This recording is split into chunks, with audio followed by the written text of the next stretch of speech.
Hi everyone, this is Bobby from bn-games.com, and we are doing a video review for Bulletstorm, which was released for the PlayStation 3 and Xbox 360. We are currently playing the PlayStation 3 version here. This was developed by a company called People Can Fly and was published by Epic Games. Developer People Can Fly is best known for a PC game called Painkiller, which was released in 2004 and was an excellent game. People Can Fly was eventually acquired by Epic Games, whom allowed them to create this little gem that we're reviewing here.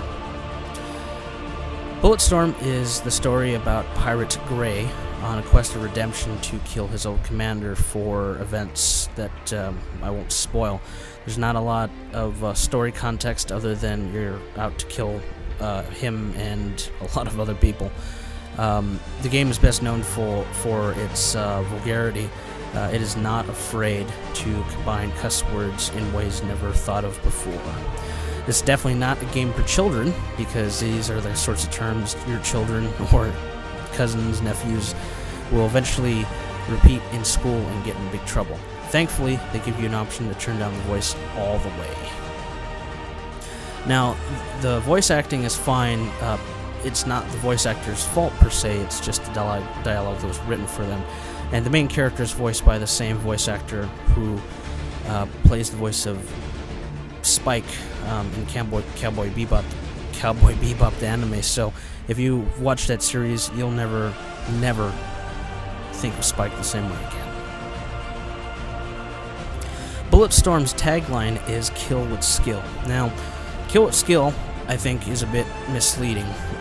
There's definitely some skill involved with knowing how to use your controller to perform skill shots and aligning enemies in such a way, and using the leash, which you see me using here. Unfortunately, there's not too much more to it than just being mindful of your environment. That's really what the premise of this is being mindful of your environment and using it to your advantage to kill lots of enemies, because there will be lots and lots of enemies that will be surrounding you and coming at you various areas. And you can see here I'm using the leash and using my boot. Kicking is a big part of the game as well. The game runs on the Unreal 3 engine and has some pretty impressive visuals.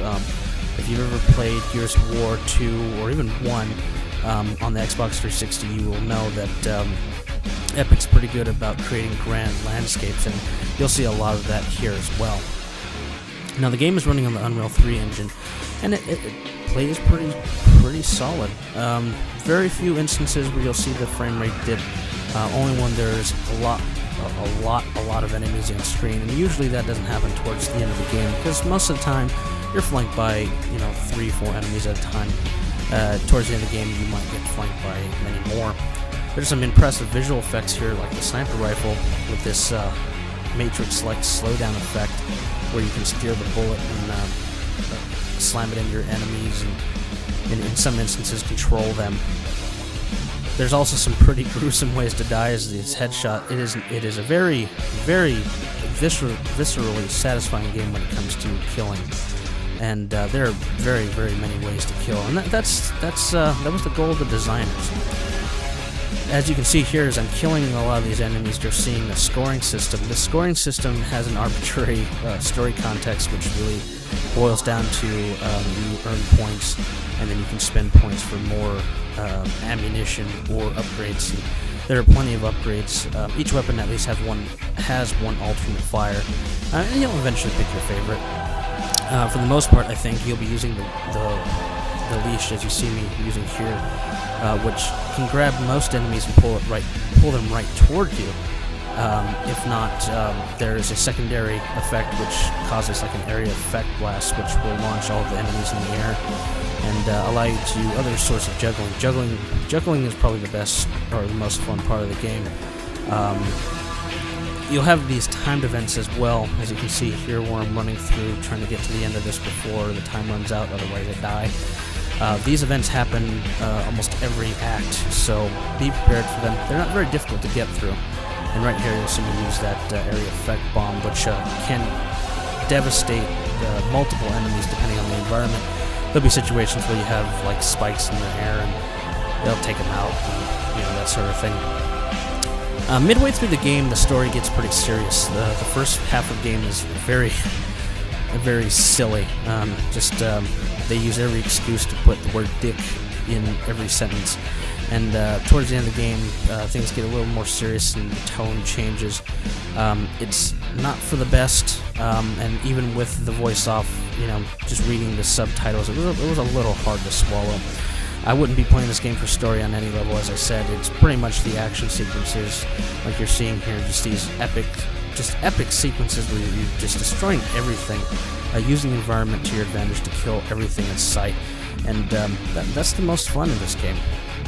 That's why you should play this game, not for a story perspective, just to kill and destroy everything that gets in your path, and really experiment with the environment in every situation, because there's every area that you encounter enemies is usually different. Now, after the story mode, there's an Echoes mode. Echoes mode is basically small bits of the campaign that you'll play through, and these small bits of the campaign allow you to get specific scores. In fact, that's really the point of Echoes, is to get a score within a specific set of time in a specific area. So you'll start off at a certain point, and by the end of it, you'll have tried to get the best score and or complete the level rather in a specific time or better, and that helps with points as well. Now all these parts are part of the story mode, so if you play through story mode first, you'll recognize them, and they'll definitely help you with doing better and scoring better, and which is highly recommended. I probably wouldn't go into Echoes mode until you've actually played through the single-player campaign. It really lengthens it, and that score gives you a rating. The rating can be shared, and friends can try to compete to beat it. Now, there is a multiplayer option, which you see here, but it appears after maybe a couple weeks after the game's launch that the multiplayer offering is completely down. What I ended up doing here in this video is just playing a private match, which allowed me to play on my own to try out the multiplayer part.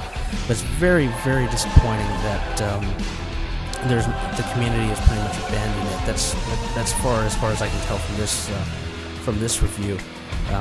I gave it a couple days to try to get a connection, and the only time I got to play the multiplayer aspect is by playing by myself, which is really sad.